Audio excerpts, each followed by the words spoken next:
Netflix is hiring a flight attendant for its private jet, and it pays $385,000.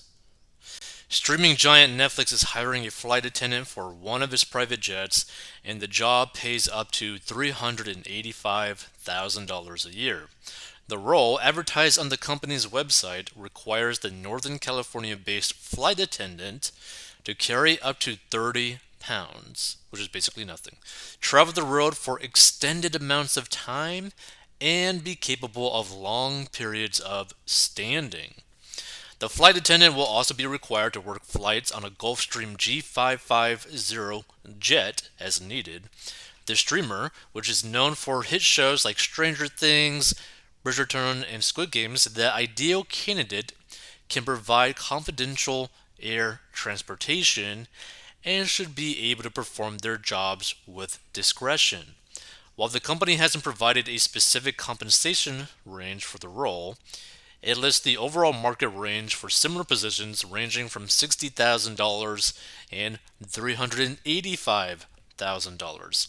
And compensation will be determined based on experience level, the company said.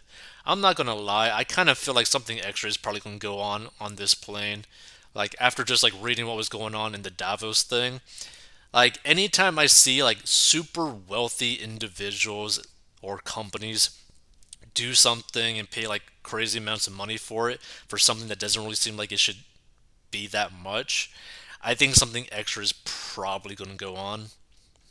Probably something disgusting on these planes. Netflix said the ideal candidate not only is professionally trained in cabin and passenger safety and aircraft emergency evacuation, but is also able to embrace the Netflix culture of freedom and responsibility. Oh, yes. That culture includes operating with little direction and lots of self motivation, Netflix said.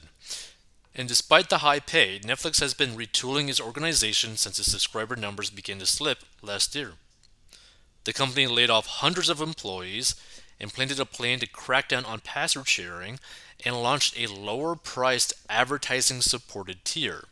And subscribers have slowly bounced back thanks to a slew of hits including Monster, The Jeffrey Dahmer Story, and a new season of Emily in Paris. The company reported 223.1 million subscribers in the third quarter of last year, slightly higher than the 220.7 million reported in the second quarter. That was a marked improvement from the 213.6 million reported in the third quarter of 2021. Like this is such like a crazy like subscriber number. Like to put into perspective, right? If you go down into the description of this video, episode, whatever, you'll see something called like uncensored 40 inbox news, whatever kind of thing, right? And that's where we're going to upload like leaks, like news content that isn't really family friendly or really you could like not allowed on like social media like at all, pretty much. And that's at what I think like $20 a month. So let's just check this out, right? Let's just say because I mean like I think technically Netflix is about like $15, right? But let's just say, we do the $20 just for fun. So 223 million subscribers. Let's just say $20 a month. So that's $4,460,000,000 every single month. Now, to actually put it into perspective, let's say I were to have, I don't know, as an example, right? Let's say I were to have only 1,000 subscribers, right, on my thing. That'd be $20,000 a month. Say I were to have 10,000 subscribers a month, right? At $20 a month. That's $200,000 coming in every single month, right? Let's say I were to have a million people coming in every single month, right? That's $20 million every single month. And so you can see how these type of numbers can like dramatically scale up, right?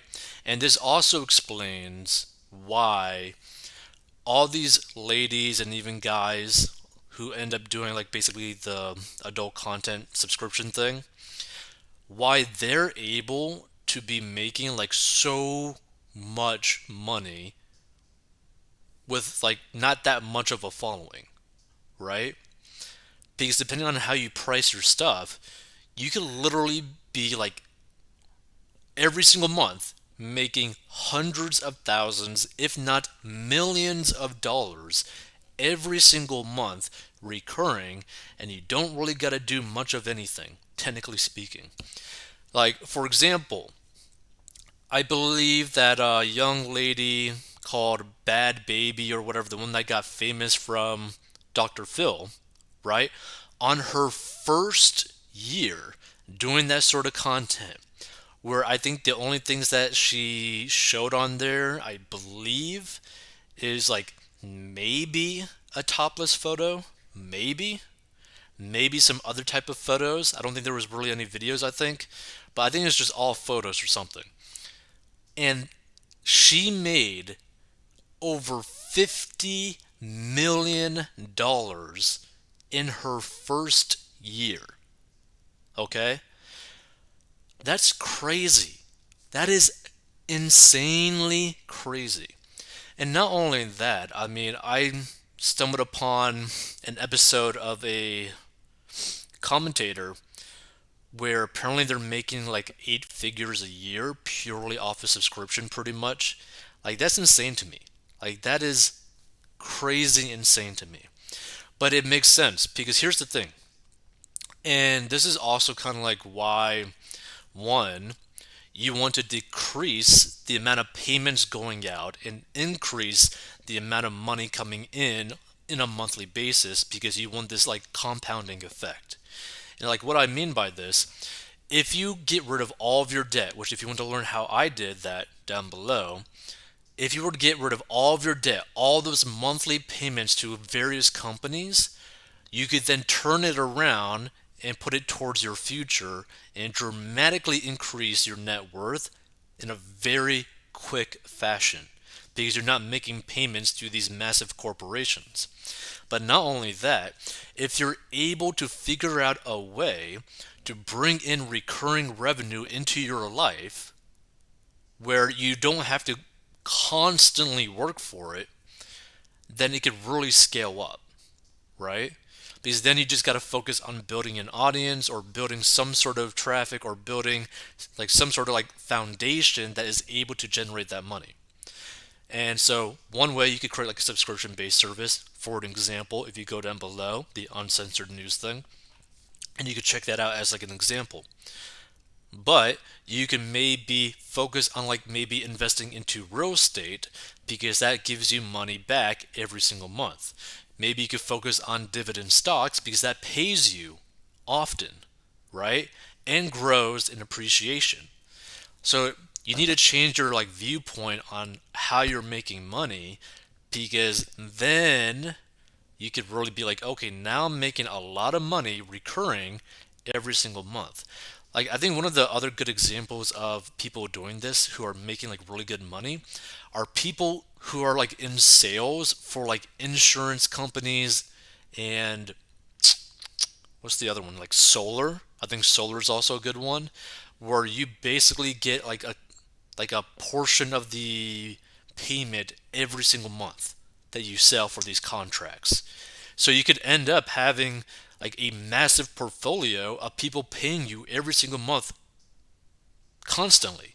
You could have like 10 people, then 20 people, then 30 people, then 40 people, then 50 people, and keep on going and going and going, but you're only making a few sales extra per month. And it's just building up. Like this catalog of money coming in is just built up. So that's just a way to view it. Because I stumbled upon the whole recurring revenue thing. And I'm like, this is like actually a really good business model because like you could just constantly be making money. Like just constantly.